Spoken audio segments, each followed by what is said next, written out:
دوستو اسلامی T V channel میں خوش آمدید۔ جب کم جونگ ان نے صرف 27 سال کی عمر میں شمالی کوریا کا کنٹرول سنبھالا تو دنیا ان کے بارے میں بہت کم جانتی تھی۔ سنسنی خیز، دبی ہوئی اور گول شخصیت جو ان ابتدائی دنوں میں اکثر بین الاقوامی تضحیک کا نشانہ بنتی تھی، اب شمالی کوریا کو اس طرح عالمی خطرہ بنا دیا ہے جس طرح ان کے والد کم جونگ ال نے کبھی نہیں کیا تھا۔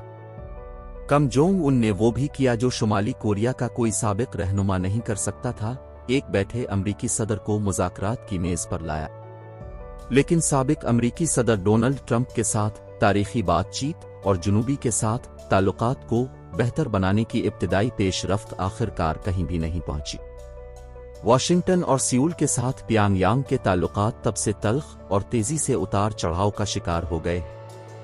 کم جونگ ان کے تحت 2022 میں پیانگ یانگ نے ایک ریکارڈ تعداد میں میزائلوں کا تجربہ کیا، جس کا مقصد جاپان پر 2 بیلسٹک میزائل تھے، اور 7ویں جوہری تجربے کی تیاری جاری رکھے ہوئے ہے، جس کی تجزیہ کار امریکہ، جنوبی کوریا اور جاپان کی جانب سے سخت انتباہات کے باوجود توقع کرتے ہیں۔